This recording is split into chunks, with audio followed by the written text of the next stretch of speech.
Hello and welcome back to our study of Peninei Halacha, the teachings of Eliezer Melamed Shlita.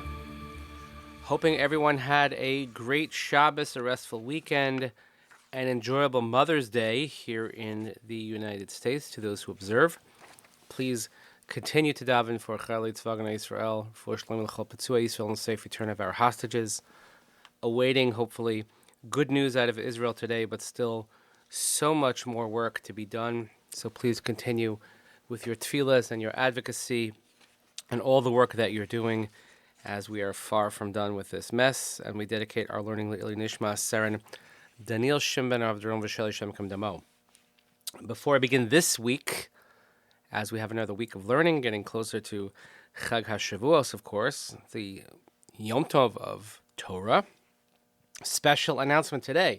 It just dawned on me as I'm going through the processing that today, this is episode number 500. It's hard to believe, 500. Yes, thank you very much. And the process, which is, I realize we started back in 2022, but to try and put these out as often as possible on the weekdays and to get to 500 is really something special for me, and I hope that for you as well. But I thank you for joining me along with this journey as we expand L'Hagdil Torah L'Ha'adira to spread the word of Halacha, of Jewish practice, observance, and meaning through the Peninei Halacha, the teachings of Eliezer Melamed. So thank you so much. And here's to another 500 more. So let's continue. Din ma'ager ma'kehila shenadu mimkamam. Ba'avar, kasher merchak bein hakehilos hagadol. So in the past, when distance between communities was great, Ashkenazim hiskoru b'Ashkenaz, Sfardim b'Sfarad, v'Temanim b'Teman. So Ashkenazim lived in Ashkenaz, meaning in Germany. Sfardim lived in Spain. Yemenites lived in Yemen. Kol mish avar lehiskoru b'makom acher hayiniger achar midig makom achadash. And if a person found himself living somewhere else, he would just follow whatever they did there. When it came to following halacha or davening, you would just follow what's called minhag hamakom.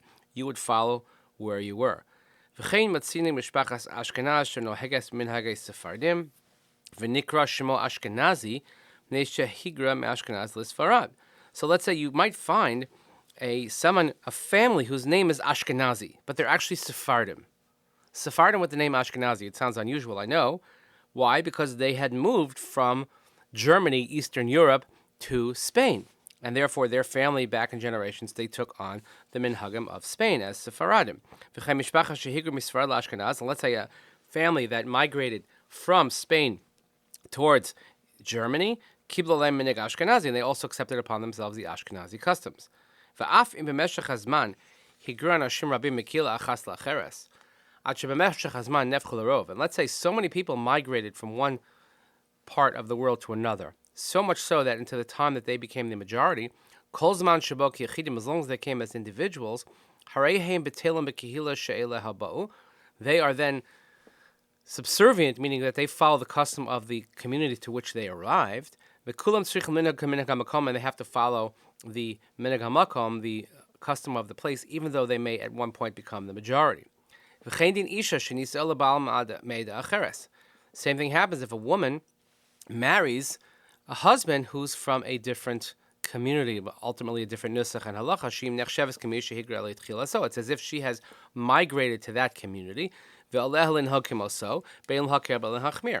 therefore she has to follow his customs, whether it's for the stricter or for the more lenient practice. And she doesn't even have to do a nullification of vows, hataras nedarim.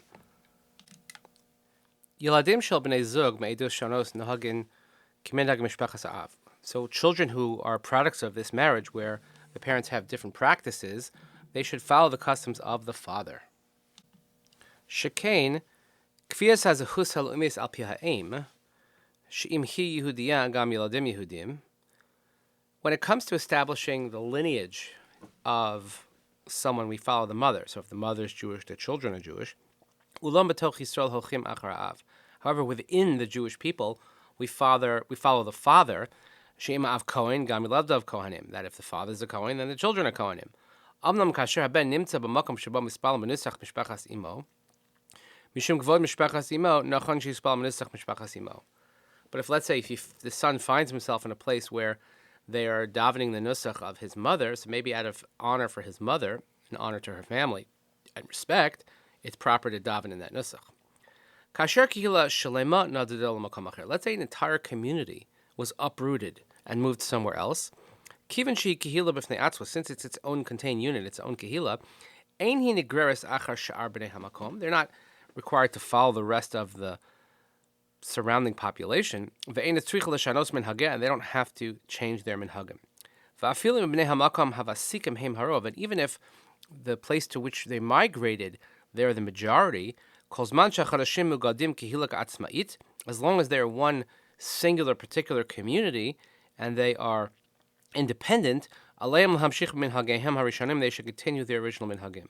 This is the din in Israel as well, because we have seen many in gathering of the exiles, and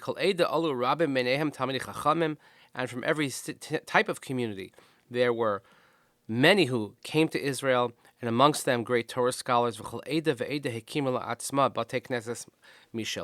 And each community, they established a shul of their own customs, of their own community, from which they originated. So and therefore one does not nullify the other. And therefore each should follow their original customs. So there you have it. So that's why when you go to Israel, and well, you have that here in the diaspora as well, in the same town, you could have different types of shuls. There's an Ashkenazi shul, there's a Sephardic shul, there's a Yemenite shul, and there is one that follows the minhag of Greece, and one that follows the minhag of Egypt, and one that follows the minhag of Hasidim. So again, that's how this happens, because the entire shul uproots, and the shuls usually carry the names of the places from which they came, or certainly in the Nusach, or explaining the origins of that shul. It gets a little more complicated when a community starts and they have no origins, which we'll see as we move along. But certainly we begin our week of learning. Let's again hope for good news out of Israel. Please continue davening for Chayalei Tzvagan Yisrael, for Shlema Chol B'Tzvah Yisrael, and safe return of our hostages, all of our hostages. Thank you so much for listening. Number 500. Here's to 500 more. Thank you so much. Have a great day.